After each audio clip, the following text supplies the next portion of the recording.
Hello, good morning everyone. Today I will be discussing drug design approaches which include both conventional and rational methods of drug discovery.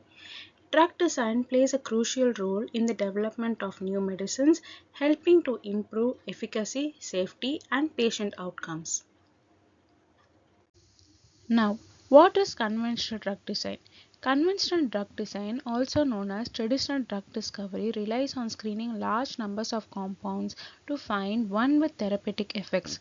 This method is often based on trial and error rather than a precise understanding of the drug's target in the body. It involves the origin of drug discovery that involved in natural sources, accidental events, etc. Methods of conventional drug design includes random screening, trial and error method, ethnopharmacology approach, serendipity method, and classical pharmacology. Random screening. Scientists test thousands of natural or synthetic compounds for biological activity. For example, the Central Drug Research Institute in India screened 2000 plants to identify bioactive compounds. Trial and error method. Historically, people discovered medicines by using natural substances like quinine from cinchona bark for malaria or neem leaves for antibacterial effects. Ethnopharmacology. This involves studying traditional medicine from different cultures. For example, Andrographis paniculata, that is nothing but kalmake, was traditionally used for dysentery and its active compounds, andrographolites, were later identified. Serendipity method. Accidental discoveries like penicillin by Alexander Fleming in 1928 and cisplatin, a chemotherapy drug, fall under this category. Classical pharmacology. Before knowing specific drug targets, scientists relied on observing drug effects, like how foxglove, that is digitalis, was found to treat heart disease.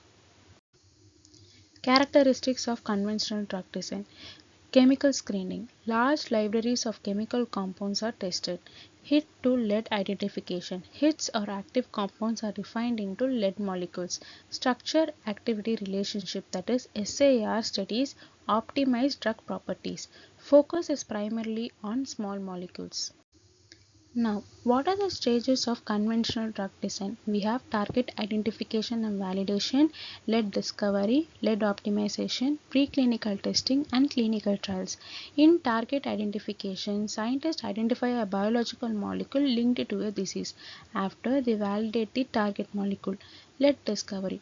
Compounds are screened from natural or synthetic sources. Lead optimization. Chemical structures are modified to improve drug properties. Preclinical testing, in vitro, in vivo. Drugs are tested on cells and animals before human trials.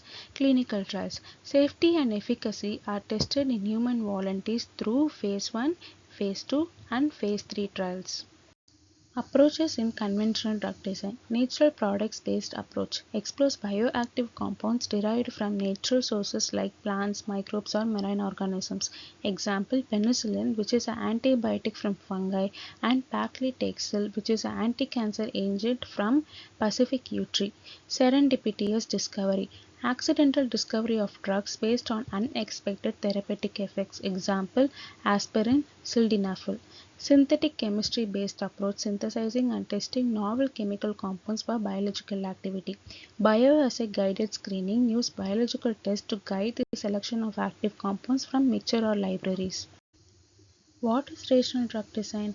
Unlike conventional drug discovery, rational drug design is target based.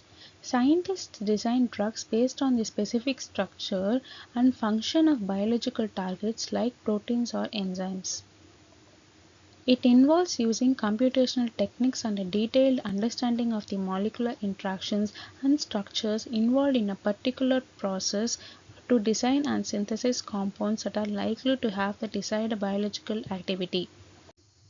Rational drug design includes knowledge of 3D structure of the target molecule, chemical reactions that is involved in and the interactions it has with the other molecule.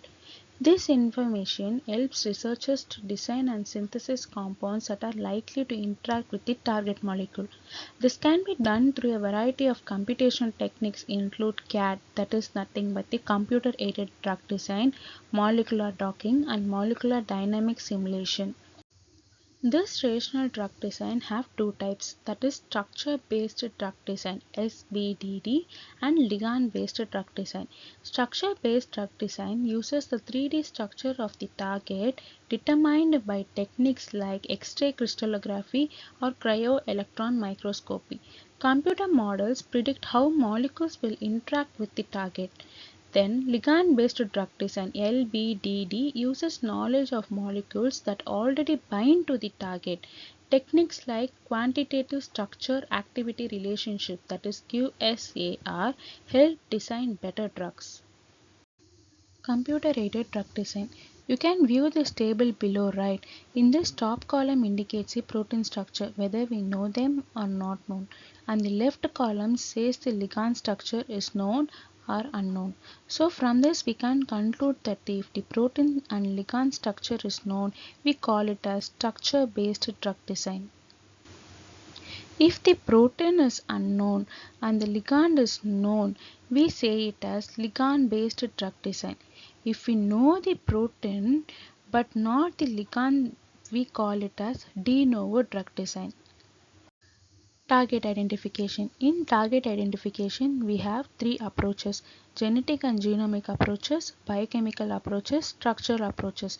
In genetic and genomic approaches, it involves identification of genes or proteins that are associated with a particular disease or condition that may be a potential targets for drug invention.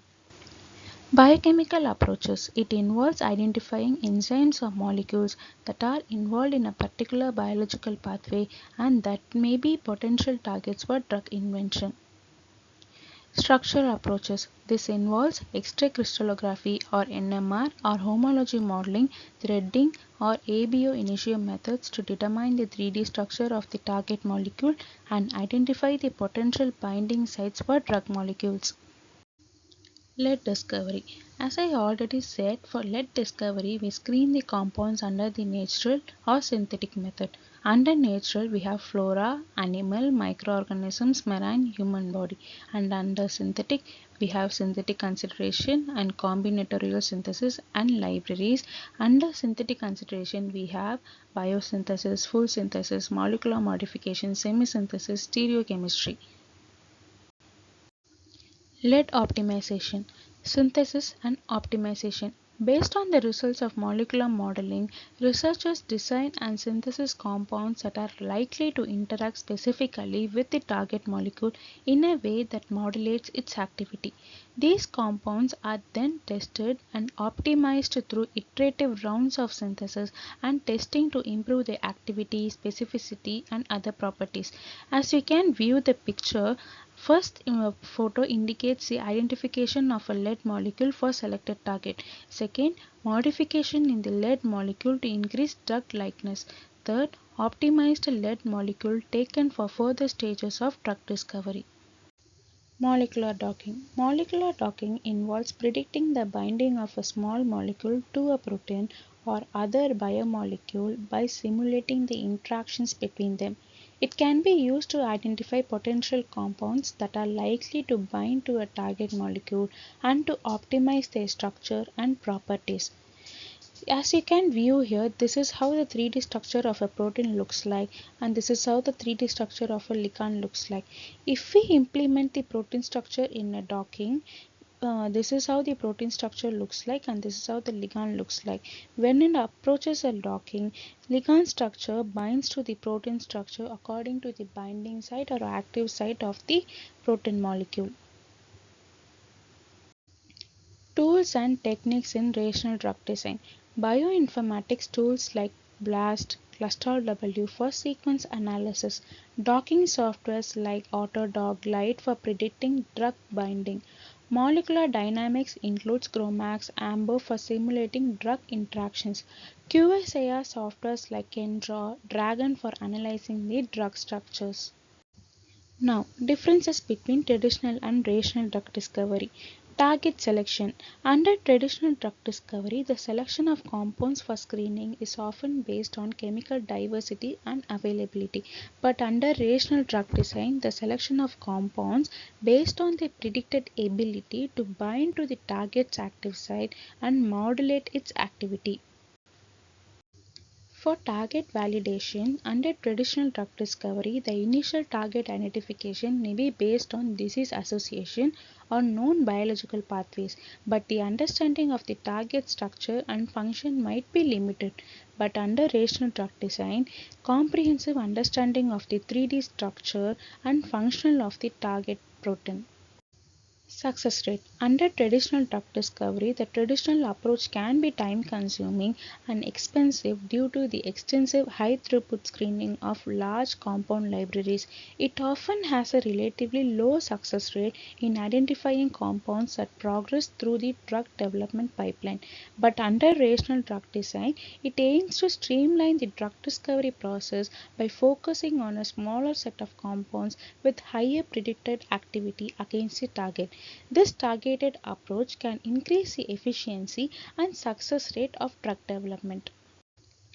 To summarize, conventional drug design relies on trial and error, screening natural and synthetic compounds, while rational drug design is target specific using computational models and molecular insights. The integration of both approaches has revolutionized modern drug discovery, making treatments more effective and safer for patients. Thank you.